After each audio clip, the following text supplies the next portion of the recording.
अरे रुको भाई, कहाँ भागे जा रहे हो? नए साल का जश्न बाद में मना लेना। पहले तुम मुझे ये बताओ कि पिछले 365 दिन तुम जिंदा भी थे या बस सांसें गिन रहे थे? क्योंकि अगर ईमानदारी से देखो तो नया साल नहीं आ रहा, तुम फिर से बच निकलने की कोशिश कर रहे हो। अब जरा पीछे मुड़कर देखो, हाँ वहीं जहां तुम 1 साल पहले खड़े थे वहीं खड़े हो आज भी।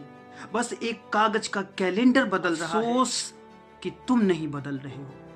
पिछले 365 दिन कोई कहानी नहीं थे, वो सबूत थे।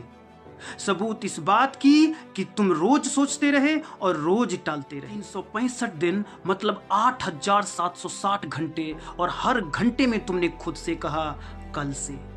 पिछले 1 साल के 365 दिन यानी 8760 घंटे यानी 5,25,000 मिनट और 3,15,36,000 सेकंड में तुम्हारी तकदीर कितनी बार तुम्हारे दरवाजे तक आई होगी। दरवाजे खटखटाया भी होगा, लेकिन तुमने उसे अनसुना कर दिया। हालांकि तुम अपनी जिंदगी को एक नई दिशा दे सकते थे और आज इस नए साल में एक आलीशान जीवन के साथ प्रवेश कर सकते थे। पर अफसोस कि तुम हमेशा वही कहते रहे, बस कल से। कल आया भी पर तुम नहीं आए। 3,15,36,000 सेकंड और हर सेकंड में तुमने खुद से एक झूठ बोला। आज टाइम नहीं है, आज थक गया हूं, आज मन नहीं कर रहा। और सबसे डरावनी बात पता है क्या? इन झूठ को बोलते हुए तुम्हें एक बार भी शर्मिंदगी महसूस नहीं हुई और ना ही असहजता। 3,15,36,000 सेकंड हर सेकंड तुम्हारे पास था और तुमने उसे यूं ही गवा दिया। तुम कहते हो मौका नहीं मिला। सच ये है कि मौका तुम्हें हर सुबह मिला, तुमने कोशिश नहीं की। तुम कहते हो कि सपोर्ट नहीं मिला। सच ये है कि तुम खुद अपने खिलाफ साजिश रचते रहे।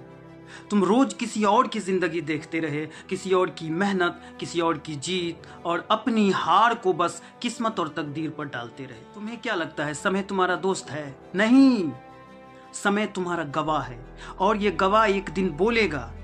इस इंसान के पास वक्त भी था, शरीर भी था और दिमाग भी, पर इसने खुद को सन्नाटे और गुमनामी में हमेशा हमेशा के लिए दफन कर दिया। और हाँ, आज मैं उन लोगों का भी जिक्र करना चाहता हूँ जिन्होंने मेरे पिछले वीडियो पे कमेंट्स किए थे, जिसमें सौरभ कुमार सिंह, पर्पस फ्रेम नाम का एक यूट्यूब चैनल है, माई एजुकेशन चैनल नाम का एक व्यक्ति है, और आयुष कुमार, और अंत में रोहित कुमार। आपका कमेंट्स मुझे बहुत पसंद आया और आप सबको बहुत बहुत शुक्रिया और शुभकामनाएं। जो पढ़ता है वो समझता है, जो सुनता है वो भीतर उतारता है, लेकिन जो लिखता है वही अपनी सोच से दुनिया की दशा और दिशा दोनों बदलने की ताकत रखता है। क्या पता तुम्हारे एक कमेंट से तुम्हारे भीतर बदलाव की एक चिंगारी जल उठे। मेरे भाई, फिर नया साल आ रहा है और तुम फिर तैयार हो उसी गलती को फिर से दोहराने के लिए। वही वायदे, वही बहाने, वही सुस्त सुबहें, वही खाली रातें।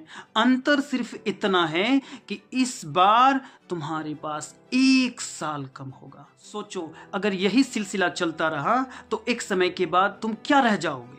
एक नाम, एक उम्र और ढेर सारा काश। काश मैंने शुरू किया होता, काश मैंने खुद को रोका नहीं होता, काश मैंने खुद को छोड़ा नहीं हो। रोज सोचते रहे और रोज टालते रहे। ये वीडियो तुम्हें बदलने नहीं आया है, ये वीडियो तुम्हें आईना दिखाने आया है, ताकि आज रात जब तुम अकेले बैठो तो ये आवाज़ तुम्हारे भीतर गूंजती रहे। और अगर आज भी तुमने खुद को नहीं झकझोड़ा तो नया साल फिर से मुबारक तुम्हारी बर्बादी को, क्योंकि अगला साल भी तुम्हारा नहीं होगा।